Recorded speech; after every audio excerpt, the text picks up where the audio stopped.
महाभारत का ज़माना। तारीख में से मालूम होता है कि अव्वल अव्वल आर्यन ने जमुना के बालाई हिस्से को अबूर करके गंगा के बालाई हिस्से तक करीब करीब 300 मील लंबाई का मुल्क फतह किया।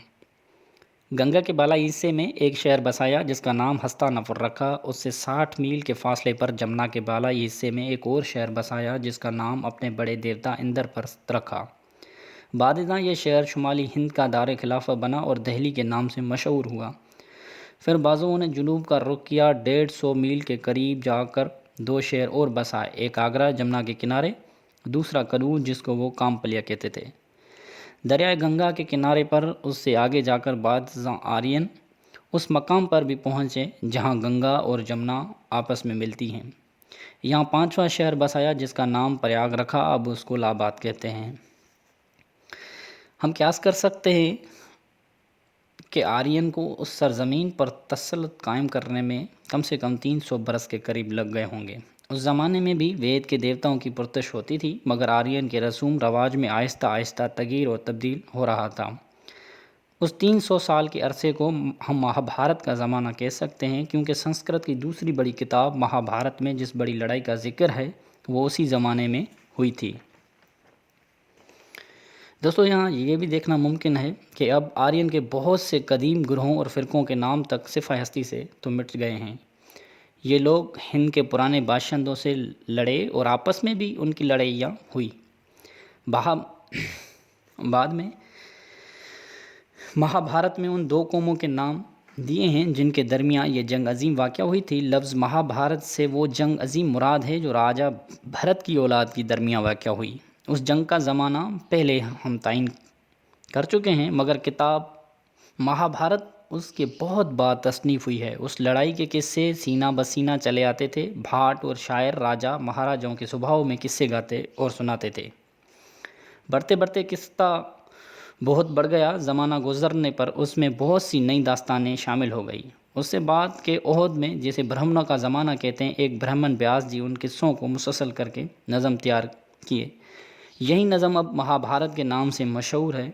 महाभारत में आर्यन कौम के रस्म रवाज का जो अहवाल दर्ज है उसकी निस्बत ये कहना बहुत मुश्किल है कि वो कहाँ तक उस ज़माने का ठीक ठीक पता देता है जिसको हमने यहाँ महाभारत का ज़माना करार दिया है, और कहाँ तक उस बात के ज़माने से मुतल्लिक है जिसको ब्राह्मणों का ओहद कहा जाता है और जिसमें आर्यन लोगों के मज़हब, ज़बान और रस्म रवाज में बहुत बड़ा तग़य्युर तब्दील हो चुका था। कौरवों और पांडवों की लड़ाई। उस कदीम ज़माने में आर्यन के दो बड़ी कौमें जिनका नाम आज तक चलते आते हैं। अव्वल भरत या कण्वर जो दरिया गंगा के बालाई वादिया में रहते थे, जिनके राजधानी हस्तिनापुर थी। दोम पांचाल कच्छ की तरफ गंगा के पास रहते थे। राजधानी कामपलिया यानी कनूज थी। भरत कौम के राजा धरत ने अपने छोटे भाई पांडुओं को राज दे दिया। उसके 100 पुत्र थे, जिनमें से धर्योधन सबसे बड़ा था। ये अपनी किसी बुजुर्ग करु नामी से कोरु कहलाते थे। पांडुओं के 5 पुत्र थे, ये पांड कहलाते थे। उनमें से बड़े और मशहूर धृतराष्ट्र, भीम और अर्जुन थे। कोरु पांड शहजादे जिन्होंने हस्तिनापुर के राजमहल में इकट्ठे तालीम और तरबियत पाई थी, हमेशा आपस में लड़ते बिगड़ते रहते थे। बात यह थी कि कोरु चाहते थे कि पांड के बाद राज के मालिक हम हों और पांड चाहते थे कि हम। आखिर पांड के मरने का वक्त आन बैठा और अपने 100 पुत्रों की मदद से धृतराष्ट्र हस्तिनापुर की गद्दी पर बैठा। पांड जलावतन हुए और मुद्दत तक इधर उधर मुल्क में फिरते रहे कि कोई मकबूल जगह मिल जाए और उसमें आबाद हो जाएं। उस वक्त पांचाल के राजा का नाम धर्पद था। उसकी एक खूबरू बेटी थी द्रुपदी। उस वक्त का दस्तूर ये था कि एक दिन मुकर्रर किया जाता था। लड़की उस रोज़ अपने लिए दूल्हा पसंद करती थी। दस्तूर के मुवाफिक राजा धर्पद ने एक दिन मुकर्रर किया कि द्रुपदी अपना दूल्हा खुद पसंद करे। जब सब राजकंवर सभा में आकर बैठ गए तो द्रुपदी की तरफ से उस बात का ऐलान हुआ कि जो कोई मेरे बाप के कमान से निशाने पर तीर बिठा देगा वही मेरा खामद होगा। बहुत से शहजादों ने किस्मत आजमाई मगर नाकाम रहे। कोरु भी उन्हीं में शामिल थे। अर्जुन जो अपने भाइयों के साथ उस मौके पर मौजूद था, आगे बढ़ा और तीर कमान पर चढ़ाकर जो छोड़ा तो सीधा निशाने पर जा बैठा और उसी वक्त द्रुपदी का ब्याह हो गया। जब कौरवों ने देखा कि अब पांड के पुष्ट पर उनका खासर पांचाल का राजा है तो उन्होंने हस्तिनापुर का आधा राज बांट कर पांडवों को दे दिया। पांडवों ने वो मगरबी हिस्सा लिया जिसमें जमुना बहती थी और उसमें इंद्रप्रस्थ की बुनियाद रखी। जो घने वन और जंगल उस इलाके में थे, कुछ काटे कुछ जला दिए।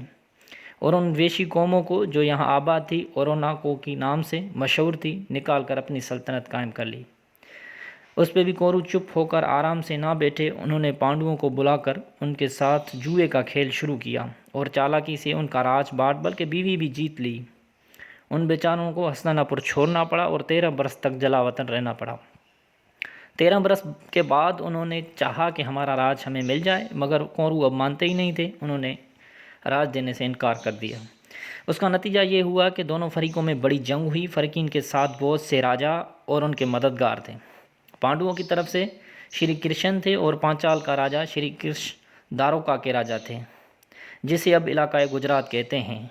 ये बड़े काबिल सिपह सालार थे। अब हिंदू उनको अवतार करके पूछते हैं। दिल्ली से शुमाली मगरब की तरफ कस्तरिया के मैदान, यहाँ पानीपत आबाद है, वहाँ 18 दिन तक घमसान की लड़ाई हुई। कौरव हार गए और एक एक करके मारे गए और पांडु आखिरकार हस्तिनापुर